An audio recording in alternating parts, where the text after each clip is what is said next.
Janet, it's a great pleasure to have you on the Prime U, right? I had the pleasure to attend one of your events, Media Meet and Greet, and I think it's a great event, the virtual event that you have organized. All the attendees, right? Great specialists from big enterprises. So maybe you could tell a bit more, first of all, about your background. I see that from your LinkedIn profile that you've been in media business and industry for over 2 decades. So if you could tell our listeners a little bit more about your background. Thank you very much. It's a pleasure to be here with you, and certainly my experience, actually, you're being very kind when you say 2 decades. So it goes back quite a ways before that. Yeah, no, I started my career well, in London, actually, many years ago, and was around at the time that they were launching the first pan-European satellite TV channels. And yeah, I'm American, but I left the United States quite early on, just after I graduated from university, because the thing in those days was that if you wanted to work in the media business, you had to go to Idaho and work on some tiny radio station. And I wasn't having any of that. I had the chance to go to London working for my university, and yeah, I just kind of never went home after that. So, so long career in the media business here, mainly on a pan-European basis, always. I've always worked in international.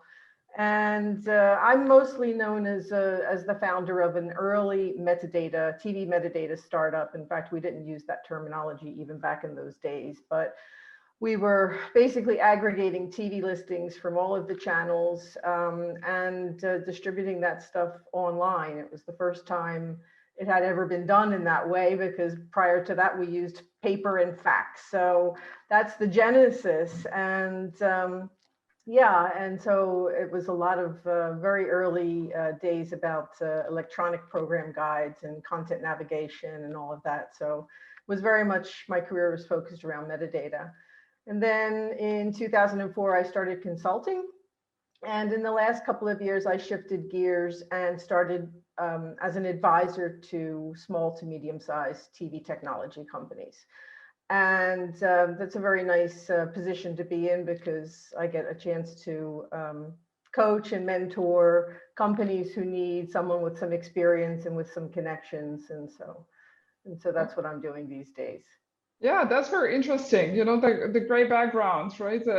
And maybe you could tell a little bit more. That you mentioned that you are coaching small and media businesses, right? Mm-hmm. You could tell our listeners a bit what kind of challenges these companies are struggling in the world of these huge media companies, right? That are actually right, they have all the benefits of the market. So how can these small companies actually get the market share?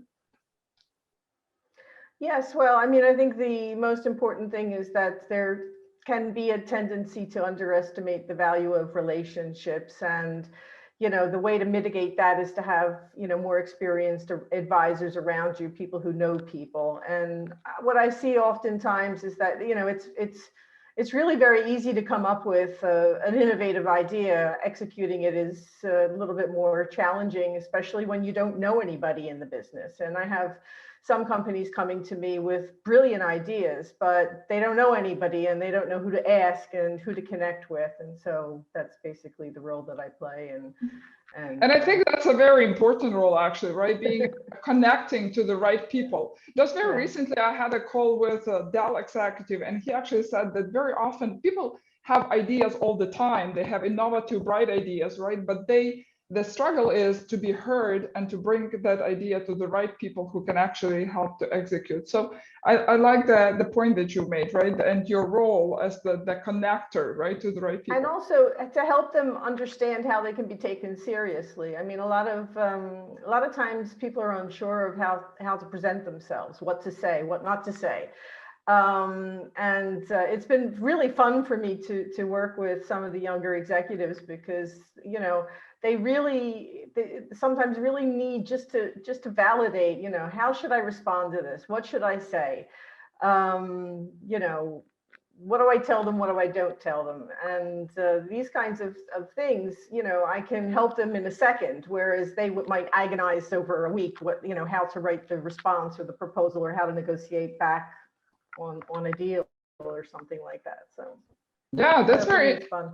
Yeah, it's absolutely fun. So would you consider your role of a bit, when you said that you get the people who don't know how to present themselves, right? They don't know how to actually get that message right. So that actually a bit reminds me of the role of an incubator, right? That we have like all around the US, there are startups and small size companies, right? They actually, this first time founders, they don't know how to actually go to investors, right? How to present this. Would you see there's some similarity to your role at? I suppose so. I don't have much interaction with incubators. Probably I should, but I'm kind of running my own little thing right here, so I don't know. Yeah, absolutely. Okay, so maybe you could tell a little bit about your motivation while building media meet and greet, right? And what does it bring to event industry? If you consider this event industry, or is it something else? Yeah, for me, it's super interesting. This came about obviously when the pandemic started over a year ago. The natural inclination was to turn to webinars, obviously, and we quickly got accustomed to doing that. But I think we also quickly became quite overwhelmed with this new way. It's not so much a new way because we've had video calls forever, but we had to be 100% focused on video calls and also the webinar experience. And I guess where I was coming from is that early on, I mean, I have what I call a TV events hub that's on my website, which is a calendar that aggregates all the industry events. And that had been going for a really long time. But when the pandemic hit, I started as a kind of help to the industry to aggregate everything in one spot. And, it was a pleasure to do it, but it quickly became overwhelming. I mean, by October, there were 130 webinars. I mean, I wasn't pretending like I could catch every single one, but I was doing my best to actually capture them all. And even before October, I was thinking there has to be another way because the missing ingredient was the interaction. So, when you talk about my work with companies, I mean, everything is about relationships. And you can only go so far with video calls because usually video calls are with people who you already know, usually, not always, but usually. Mm-hmm. And we didn't have any trade shows. I mean, can you imagine? We haven't been to a trade show in 2 years. I mean, the mind boggles to think how long it's been that we've actually been to a trade show. And I think that people really, I think the webinar experience really missed out the opportunity for interaction. And so that was where I was going with my original research to create the Media Meet and Greet event. And yeah, it's an event. I mean, I was doing actually physical events early in the last trip I made to London was in February of 2020. And that was a physical event that I produced for the IET Media Technical Network. That went really well. It turned out to be my last trip. So it's the last time I've been on a plane was that event. And yeah, it's very, very squarely in the event tech sector, which is actually something I didn't even know existed. And I made some research and I found a platform that was really well respected and well known for its pitching events. So investors would meet startups by using this platform to identify companies of relevance to them. So if an investor was looking for, TV technology startups, you would be able to find those people through this platform. So the trick and the interest for me, the spark for me is really, it's a kind of metadata game again, because it's all about people data and it's about relevance matching and it's about helping people find each other, which is squarely in my background. It's just now being applied to something new. Do you feel that with a pandemic, there are more people actually that are now engaging in that kind of events? Yeah, I think people are slowly coming around to the idea of hybrid events and using an event tech platform, not only to be useful for them in terms of making new interactions with people, but also using that relevance matching, that people metadata, if you like. So that's the data about people that lets you find each other.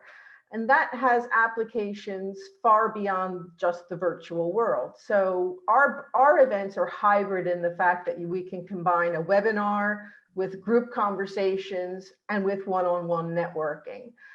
But the other, let's say, definition of hybrid is that you could have a physical event as well as a virtual event, or even you could just have a physical event and still use the platform to meet people. So the example I would give is that if you go to a trade show, usually the trade show organizer asks you a whole bunch of onboarding questions like, what is your interest? And those lists are usually a mile long, and and I can tick off, yes, I'm interested in live production. Yes, I'm interested in news gathering. Yes, I'm interested in CDNs, and I am, but I'm never going to buy those products. So for me, it's not useful for the attendees, nor is it useful for the companies to have the data organized in that way. And that's probably the single reason why I'm most motivated about this event, because the structure of how we enable people to meet each other is quite simple, but it's more straightforward in that, who am I interested in meeting? So what do I do? What's my offer? It's very basic. What's my offer? I mean, I offer marketing and business development services to TV technology companies. It's a sentence. And what am I seeking? I want to talk to TV technology companies. So it's not really rocket science. And then it has a couple of other questions like, what kind of conversations do you want to have? Are you interested in meeting anyone? Or are you looking for customers? Are you looking for investors? So there's just a few onboarding questions, but that makes it very much more possible to make relevant matches. And for me, this is the super interesting thing in the way forward, both for virtual and physical events going down the line. Yeah, absolutely. And actually, that part that I was able to participate in one of your events, and I can actually testify how convenient that is, right? And those questions that you have just mentioned, right? What you're interested in specifically in this event, what you're looking for, right? And what you have to offer is something that is very straightforward, right? We probably don't want to in this event to know that people are interested in fitness or something like this, right? We want specifically from the business perspective, and you've done a great job, right, to make this straightforward and really something that really works. Okay, yeah, I like this. Do you think, Jeanette, that you will go back to physical events after we kind of go back to normal? Or you will continue? I mean, I fully imagine that Media Meet and Greet will have a presence at physical shows. And instead of us meeting for a video conversation like we're having right now, we'll meet at a designated spot. I mean, if you look at some of the early videos from the Deal Room platform, which is the platform that we use. I mean, you have people like Gary Vaynerchuk, who is a very famous influencer business guy, singing the praises of Deal Room. And behind him, you see a room that's filled with tables with numbers on them and people actively meeting. So instead of you and I meet at a specific time and have a video call, it's exactly the same process, but we're going to be meeting on table number 36 in whatever the conference venue is. So I fully expect that that's going to be the case. This year, obviously, 2 of the trade shows will come back towards the end of the year. I imagine they'll be reduced, but they're going to happen and people are going to go. And yeah. What are the events? What are the events and where are they? 2 big events for our trade show calendar are IBC, which normally takes place in Amsterdam in September, but has been pushed back till December this year, has just been announced. And NAB, which usually takes place in Amsterdam in April, has been pushed back to October this year. So we are radaring on October and December for the first big trade shows for our industry calendar. That's not if you're counting Mobile World Congress, which is supposed to be happening now in Barcelona. I'm very curious about whether there's anyone there, but, but apparently it was supposed to go ahead. Yeah, very exciting. So world is going back to normal, right? And their live events are going to be again part of our business, right? Business, running business, right? Meeting people. Yeah, so interesting. Janet, my next question is about the insights, right, for the next generation of entrepreneurs who are specifically working in media and telecom space. If you could share, right, you've been in the business for long enough, and I believe you can share something with the new generation. Well, I mean, as I think I mentioned it early on in the conversation, is mainly to find some trusted advisors, somebody who you really can ask the dumb questions to. And I mean, I know that from my own experience, when I started my business, I didn't have anybody to ask the dumb questions to. So, you know, you try, you fail, you try, you fail, but you lose a lot of time that way. I mean, it's doable, but you do lose a lot of time, and you might make some very big mistakes along the way. So yeah, I mean, for me, the main message would be get some trusted advisors and build relationships. I mean, what I do see is that there's an awful lot of focus, especially from the startups who are obviously, I mean, they need to sell. They need to get the money in so that they can get to the next stage of their funding.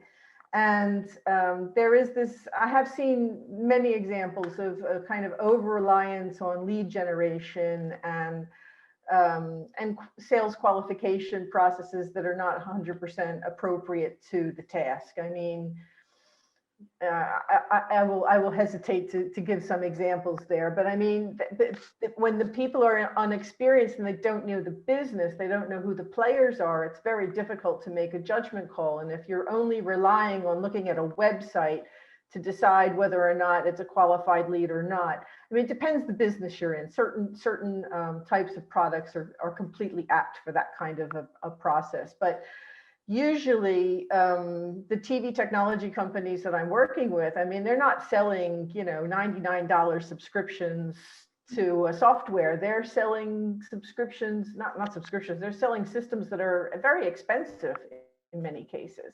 And you don't do those deals online with a young person who's qualified you and taken you through the, you know, the first demo call and whatever. So this kind of makes me a little queasy sometimes when I hear that that's being done, and also the reliance on the statistics, you know, companies bragging, you know, I had 40 meetings in a day at IBC, and it's like, wow, gee, really? Did you actually talk to anybody when you had 40 meetings that day? Wow. So, I mean, the power of relationships is fundamental. And even when you're talking to people who seem not to have anything to do with you, you will discover, if you take some time, you'll discover things that can help each other. And for me, when you discount that, you're discounting a person, and you should really be focusing on having a nice interaction with somebody. And even if there's nothing there, they may think kindly of you then as they go. So yeah. It's kind of like pushing it forward a good way of marketing. You make a good impression. Absolutely. And hopefully they'll remember you when they're talking to so-and-so who actually does need your service. Absolutely. Yeah, totally agree with you. You know, yeah, that's a great perspective from the founders, right? Startup founders. But on your events, I saw a lot of people from established enterprises like Samsung and other companies, right?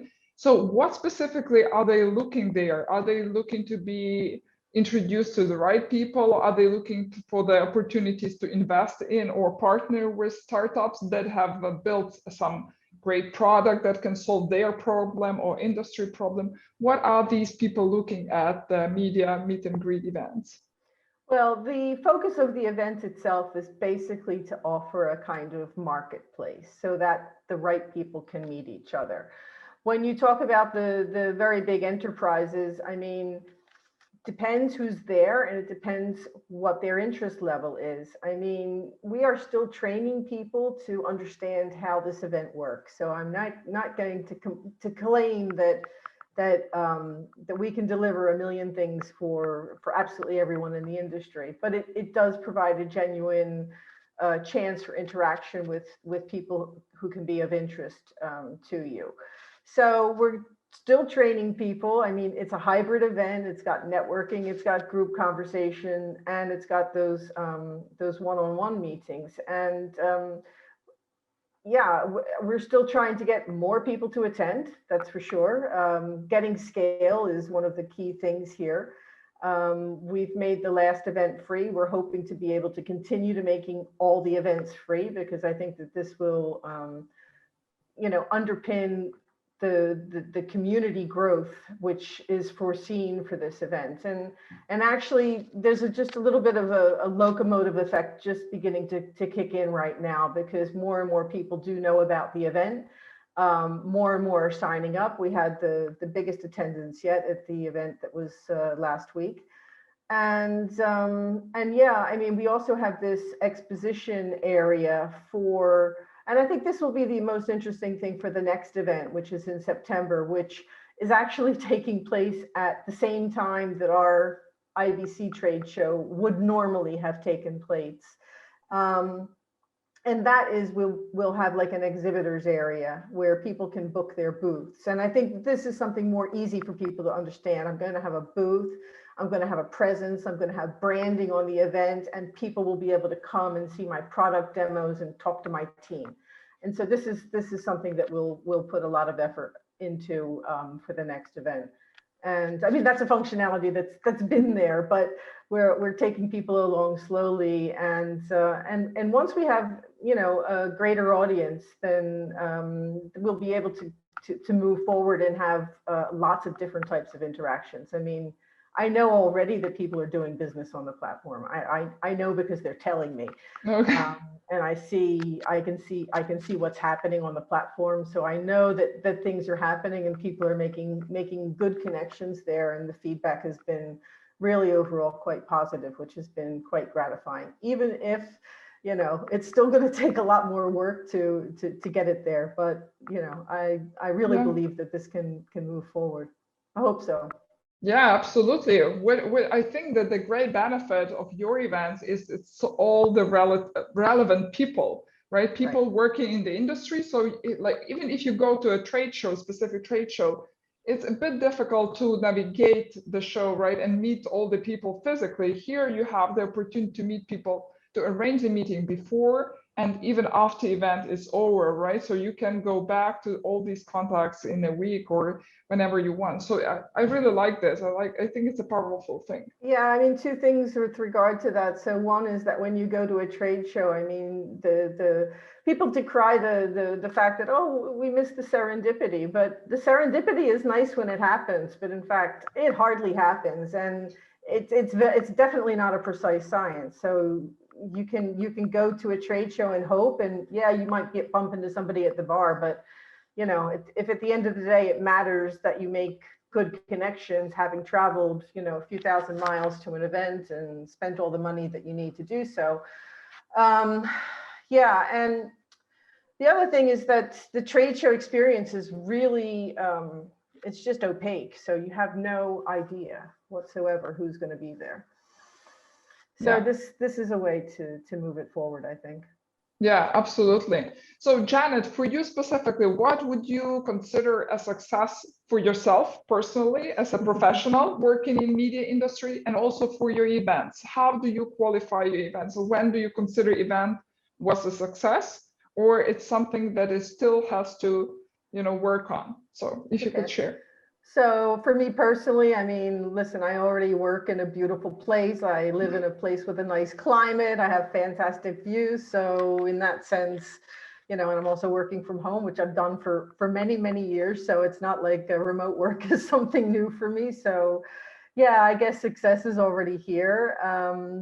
So for Media Meet and Greet, it's a question of really scaling up the event in terms of attendance and getting the word out there. So people kind of begin to really understand all the possibilities with an event like this. Obviously, numbers is the most important thing in terms of my measuring stick. I want people to participate. I want people to attend the webinar section. I really want them to take advantage of the possibilities for the one-on-one networking. And the group conversations are always tremendous fun. People love having spontaneous conversations with people. There really is this feeling of going in and out of rooms, like you would do it at a physical event. Like you pop in, you say, "Oh, I'm not sure about that. Oh, let me go into the other room." So people are really doing that, and just being patient as well, and helping them along the learning curve so that they can actually, Yeah, realize the absolutely. potential that's offered to them through that. Yeah, that's a great point. So Janet, where can people, right, founders or people interested in your events, where they can find you and where they can reach out to you, if you could share, that it would be easier for them to get. Absolutely. So my website is Broadcast Projects, which is www.broadcastprojects.com. So it's plural. And inside the website, you'll see a very distinctive bar, navigation bar that's called Media Meet and Greet. And there you can find all the information pertaining to the next event. And there you can also find the link to sign up for the next event to get on the waiting list for announcements. Great, thank you for sharing that.